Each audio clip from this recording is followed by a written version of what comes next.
So what's going on, YouTube? Bright and early this morning out here in foggy Seattle area.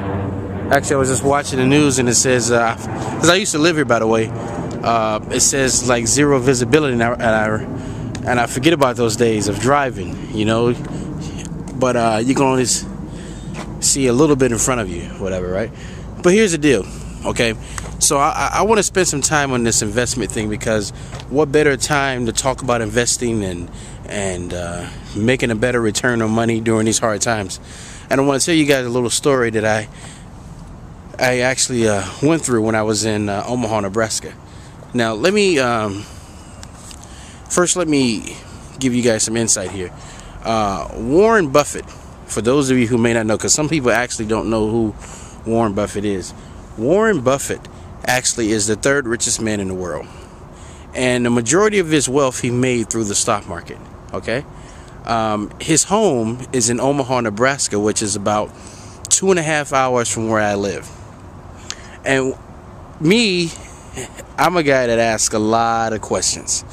Okay, so about 2 years ago, I had a business in the mall during the Christmas time in Omaha, Nebraska. And while I was down there, I used to go to this coffee shop all the time. My wife would be manning the booth, and I had to finish up some stuff, and I would go to this coffee shop every morning, and I would have conversations with people. A lot of people actually were involved in Berkshire Hathaway. Now, Berkshire Hathaway is Warren Buffett's company, where he has an annual meeting, I want to say every year, with his stockholders. And for those of you who don't know the stockholders of Berkshire Hathaway, pretty much all of them are millionaires. Now, let me tell you two stories that I've heard. One story I want to tell you about an individual that actually experienced this in Omaha, Nebraska. Now, first let me tell you how I know about this story. I get to the mall early, and there's this watch kiosk. And this lady and this guy, this older gentleman and female, are standing by this kiosk, and they're waiting for it to open. So as I pass, they're like, do you know what time this opens? I said, actually, probably a little late. It's supposed to be open already. So as I start taking off my cover off my kiosk, she looks and she's like, oh, okay, beautiful stuff you have here. I said, yeah. So we start conversations. And I always, this is how I start the conversation off. I said, oh, you're in Warren Buffett's town. And she kind of looked at me like, what do you mean by that? So, you know, Warren Buffett's town, you know. Everybody in here is somehow probably affiliated with Berkshire Hathaway. That's just kind of my way of getting some information or find out who she is. So she said, yeah, everybody, you know, a lot of people I know actually are affiliated with that. So what do you mean? She said, okay, let me tell you a story.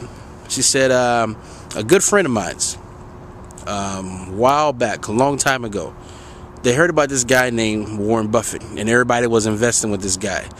So she said, okay, I'm going to take a risk. So she put a second mortgage on her house, and she drew out $8,300. And a lot of people said when she did that at that time, she was crazy. What are you doing? You barely know this guy, blah, blah, blah. Life goes on. That $8,300 that she invested a long time ago, right? She said at that point it was worth $40 million. Now, for those of you who know about Berkshire Hathaway, one of Berkshire Hathaway's stocks at one time were over $100,000. Just one share. Not $54 a share, over $100,000 a share. So let's just say that she invested at that time when it was nothing, and it went up to that amount.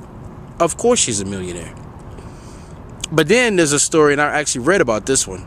Warren Buffett, when he was coming up, right, during his time trying to get investors, his neighbor, he gave them a presentation. Him and his wife gave him a presentation. And basically the presentation went like this. Say, hey, you know, I'm starting a group of investors, blah, blah, blah. You know, I think at that time he asked that guy for $3,500. The guy said, look, let me sleep on it. Let me talk it over with my wife, and then we'll kind of go from there.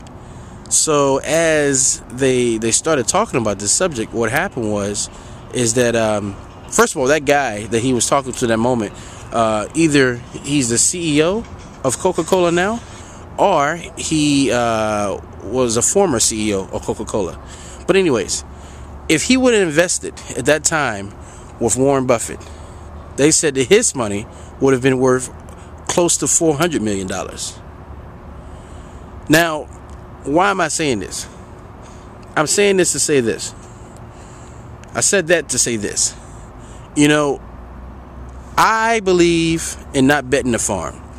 A lot of people, right, during this economy have lost a lot. See, you know, a lot of people, when I said, okay, look, everybody shouldn't be in this. If you have to scrape to get by, I don't know if it's right for you yet. Because here's why. A lot of people, only means of retirement is the stock market, of 401ks. So when they lose everything in the 401k, they're hopeless because they have nothing else to fall back on. You shouldn't put all your eggs in one basket. You know, and the thing about it is that a lot of times too, when people have to scrape, right, to get by and an investment, they want an investment fast. They want it fast. See, I want people who can invest. We can sit down. Well, first of all, you shouldn't put your money up yet until we come out with a clear, concise plan of where we're actually going and what we're actually going to do. Okay? But then what I've noticed in the past is that sometimes if you get into business endeavors with people who are barely scraping by and they want to do it, they're in a rush. Oh, they're ready to go. Oh, we got to get this going. We got to work fast. You can't work under stress like that. You need to carefully think out things, and the people with money and have this and don't need that money right away can do that. Now, if you think that, hey, I can scrape this by, but then I can also live and eat, then by all means, I have no problem. And like I say, if there's anybody out there who knows, I can call around myself, but if you have some time, you can call around and maybe we can put some things together. Maybe call a CPA, call an investment firm or something, whatever, right? Well, they could actually give us some insight on how we can actually put this money together and it can be safe for anyone. I'm open to all suggestions here, guys. So I'm getting ready to get started. We're washing some clothes right now here at this hotel. And yeah, so that's kind of like my morning story on investing. So if you have any questions for me, please let me know. So until next time, signing off.